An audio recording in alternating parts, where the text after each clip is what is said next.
There is no good light here. Folks, the new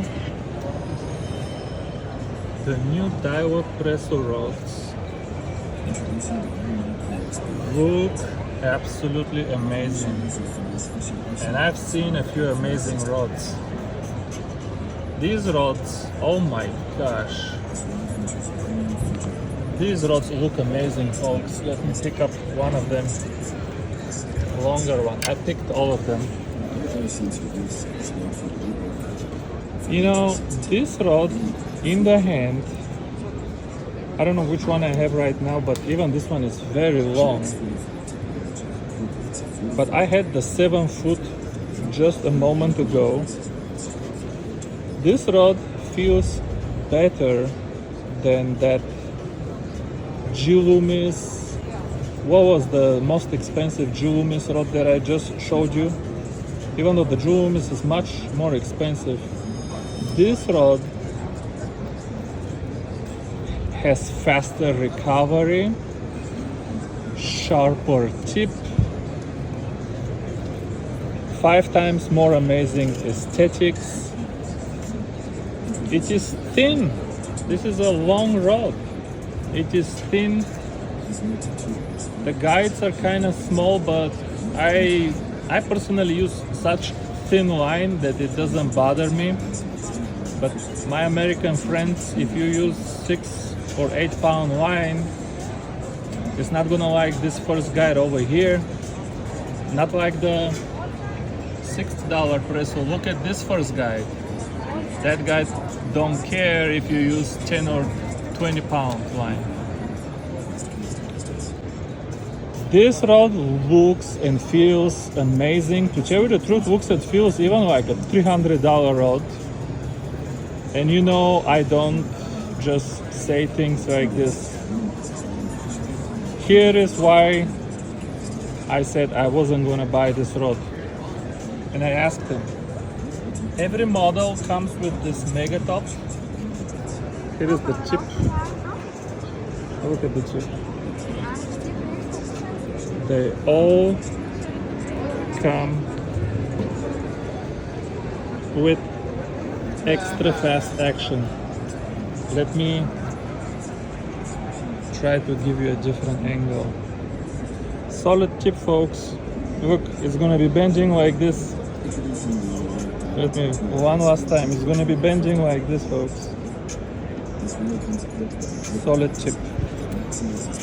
I don't know who told them that solid tip and extra fast action is something good. It completely ruined this rod. This rod is so light. I mean, it might be lighter than the Suara XR. It feels like nothing. I haven't even checked the weights at home. This rod feels amazing, folks. Imagine the 7'6" or even the 7-footer for float fishing. Are the guides big enough for float fishing? Maybe I can use it for float fishing with the solid tip.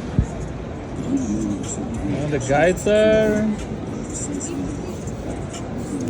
pretty small. I don't know, float fishing with 0.15 line, maybe. You may need to use braid, which many people fish with braid already. Feels like a $300 rod, but this goddamn solid tip and the goddamn, what kind of action is this? Why are they doing this? What kind of action is this? Maybe for float fishing. I've never fished float with solid tip, but I'm not gonna lie, I wouldn't mind if I replaced my Presso with something lighter with less wobble in the middle. By the way, they're still making the Pressos, the $6 Pressos, but they wobble a little bit. And as light as they are, I mean, I always thought the Pressos were light. This air, it's not AGS, it's just air. This new Presso rod, folks, feels like nothing. If you put a casking kestrel on this one, which weighs 100 and nothing grams, I mean, you're gonna be chucking the F100 floats. Wow. I don't know. It looks and feels. Excuse me.